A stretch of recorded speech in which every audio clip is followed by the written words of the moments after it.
anyone can ready to access that, anyone can ready to use that. So this is called as the open source.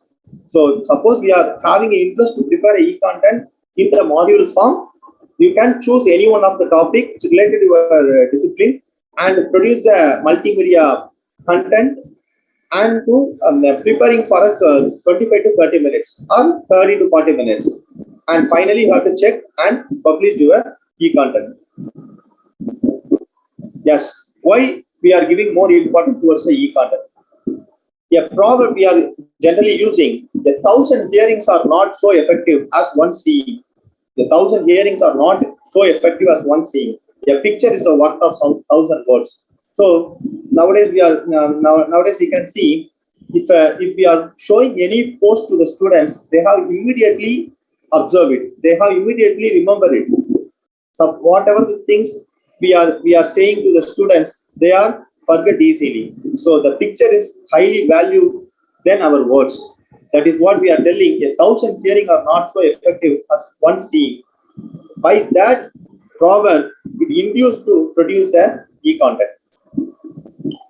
Because the multi-sensory learning, senses are the gateways of knowledge for teachers as well as students. Everyone, every individuals, our senses is the gateway of the knowledge. I hear, I forget, I see, I remember, I do, I understand. So what are the things you can feel it? What are the things you can feel it? It will be remembered. It will be remembered always in your mind. So whatever the thing I hear, I can remember easily. Whatever the thing I see, I can remember easily. So this is a multi-sensory learning. The e-content is the multi-sensory learning.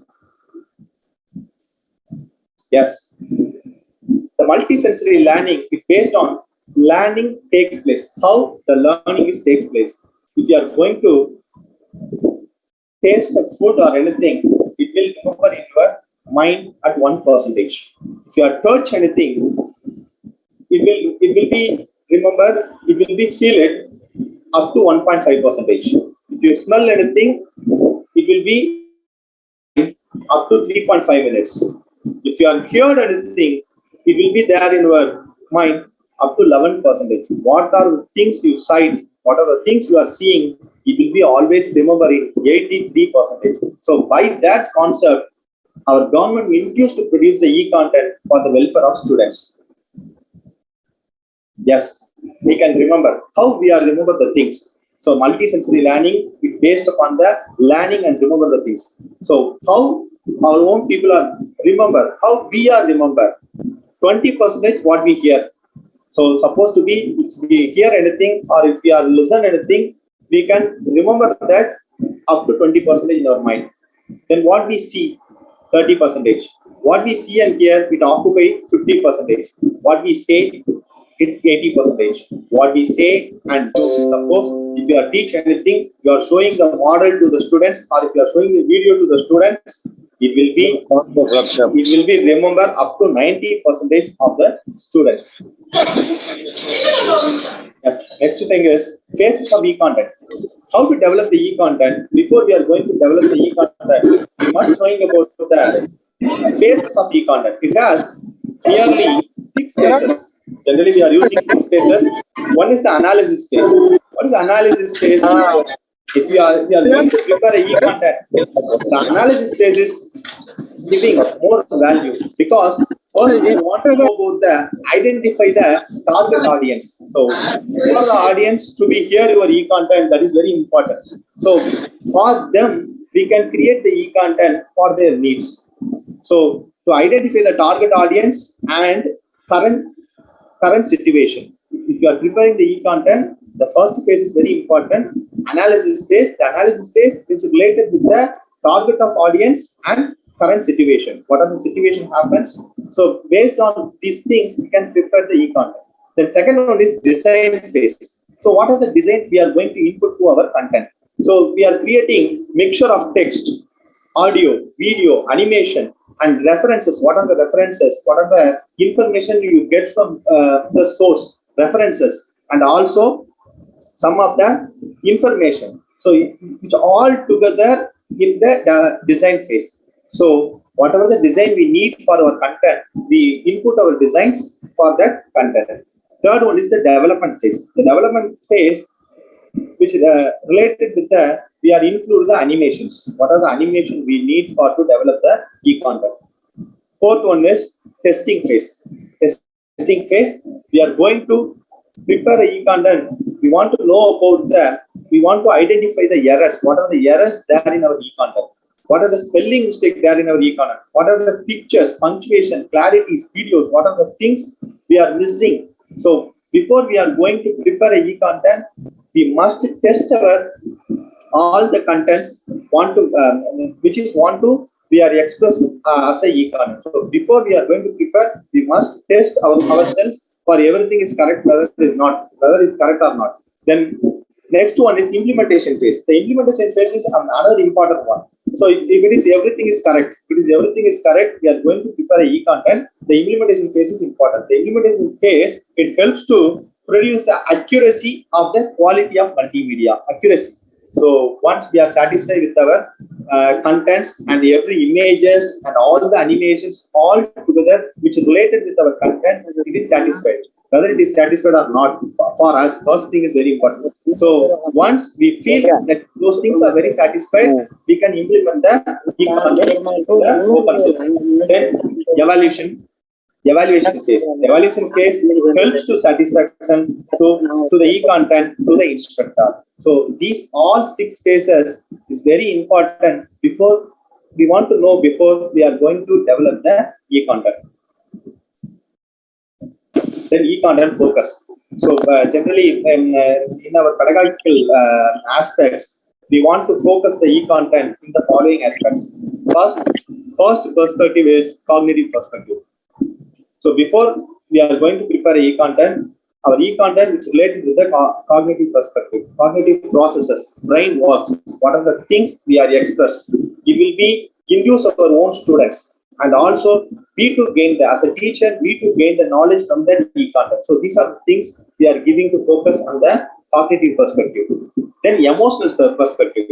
So suppose we are preparing any kind of e-content, we are giving the value of a emotional perspective. One is motivation. So if you are preparing a e-content, first you want to motivate or you want to triggering the student's mindset. Then engagement. Then fun. If you are preparing a e-content for children, you make some funs. We are including some funs to the contents. Then behavioral perspective. So role playing, setting of job. So this is another way of perspective to focus the e-content. The last one is the contextual perspective, which is related with social and environment. So the contextual means current situation, social and environment. So all these things, all these perspectives, we want to focus for preparing the e-content. Yes. In UGC guidelines for preparing e-content, they have 4 quadrant values. They are giving 4 quadrant values. First one is e-text. So we are knowing about the e-text before we are going to prepare the e-content.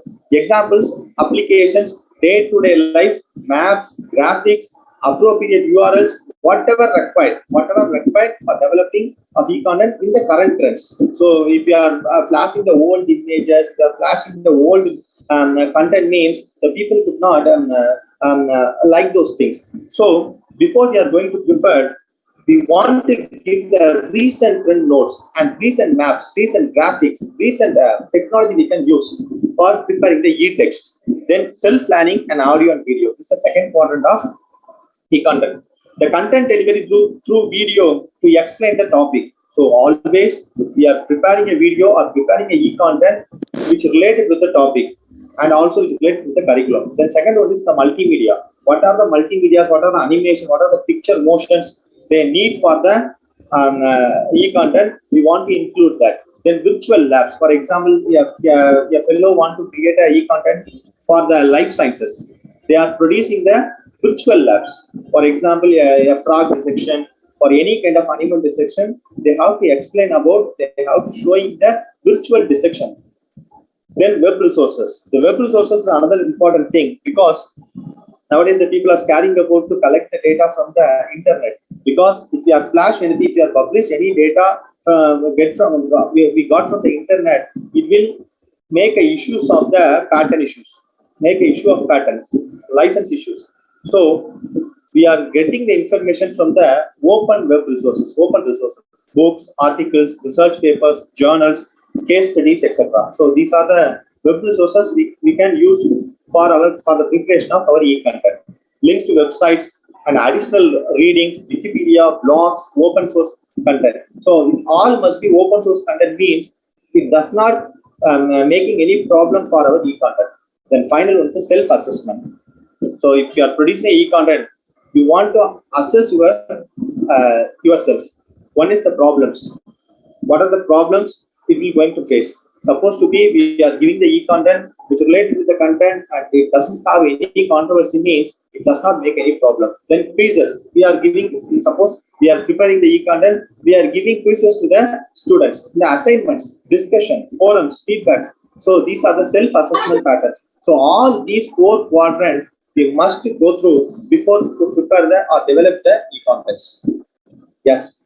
So how to prepare the e-content? So we are the teaching fellows. We want to prepare a e-content because UGC has giving a marks for e-content for our APS course.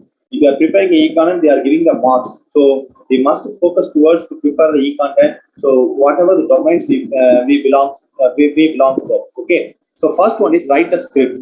So if you are preparing the e-content, first you prepare the script. Second one is correct it. Before you are expressing your script, you want to correct the spelling mistakes, consistency, meaning and names, etc. Sometimes we are write everything. The important names will be forget to write. So before we are preparing the e-content, we must go through all these things. We must correct it all these things. Then collect all visuals and pictures. So whatever the topic we are choosing, we must collect the visuals and pictures which are related with our topic from the open resources. Then prepare a storyboard. The storyboard generally we are using line by line. What are the things we want to express? That is called as the storyboard. So one by one, it needs a coherency. Then next one is prepare for the narration.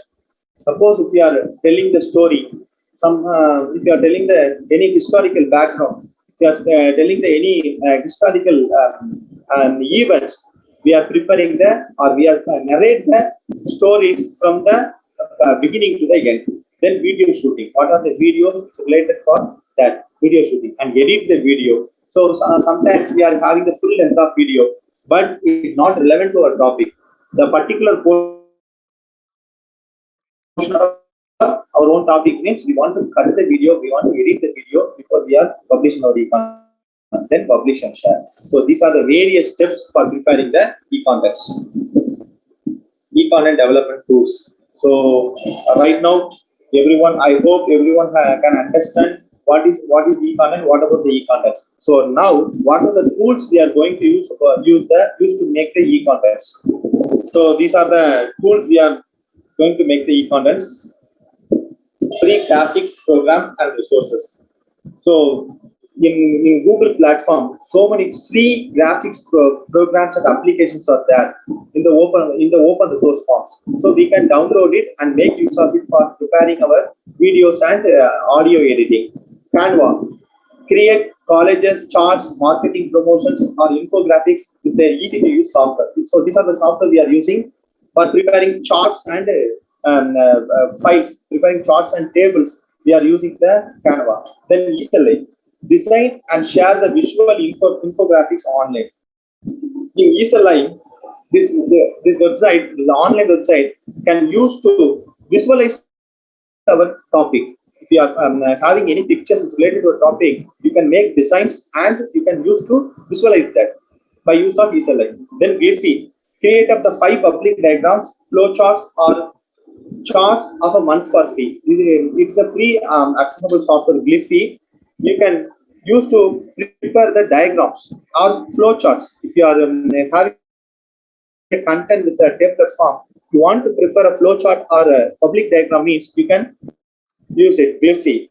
Then Google Chart, turn your data into powerful charts and graphs. So Google Chart, generally we are access for our own contents. Then pixel art. So generally, for graphic designs, we are using the software is pixel art for preparing the e-content. So all these softwares are easily accessible and also they are free. So if you are ready to make any e-content means, you can use it, you can access it. Pixel art is allowed you to edit any photos or graphics for free.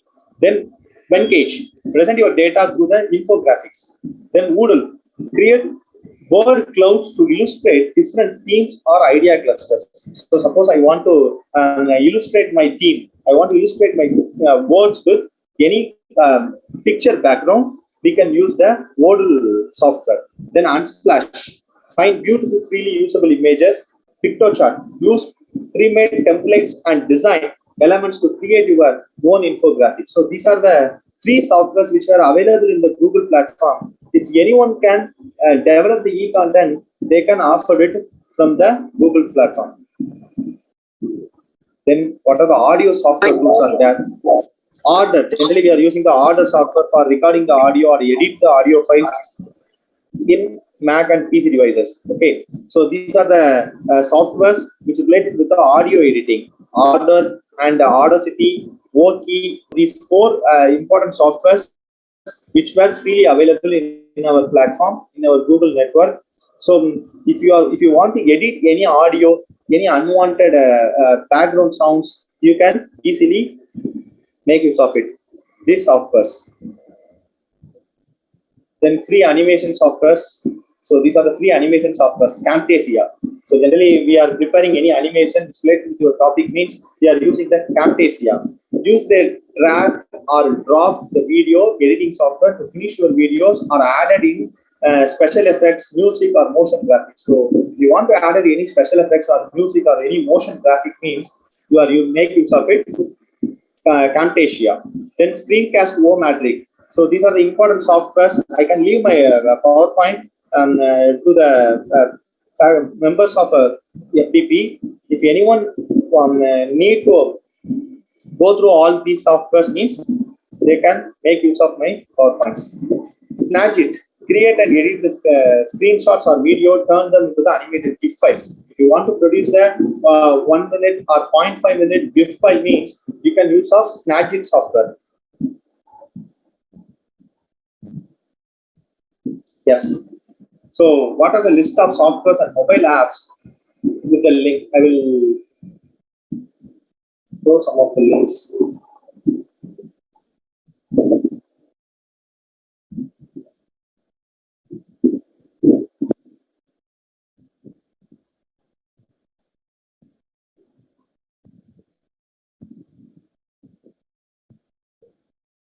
Yes. You see my screen? Sir? Sir, சொல்லுங்க sir. Can you see my screen? Sir, கேக்கல. Not visible, sir. Visible on your screen, visible இருக்கா? The list of software links. Yes. No, not visible. Sir, எதை சொல்றீங்க?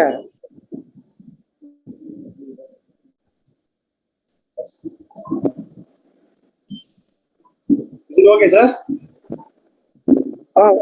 PPT not visible, sir. No, I'm showing now a Word document. List of software and mobile apps.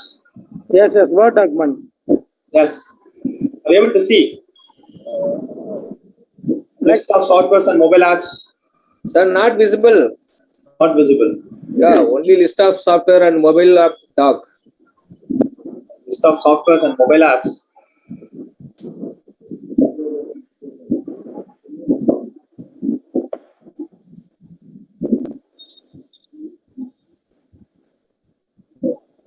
Okay, now. So these are the list of softwares and mobile apps. So I will share some of the what are the softwares are there for editing the video. Then I left my all the information to you. Sir, anyone asking me, you can share it. Okay. Word document not visible, sir. Okay, sir. I will show.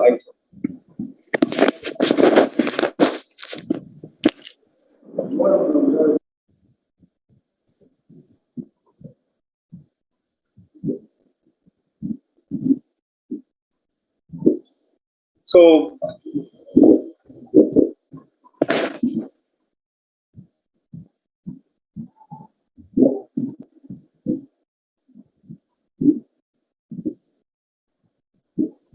yes, list of the softwares and mobile apps.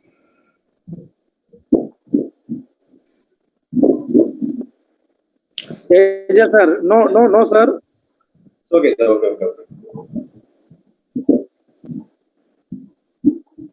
A lot of files and there, sir. What are the files I have? List of PDF. softwares. இப்ப தெரியுது sir. Visible the files only. Next.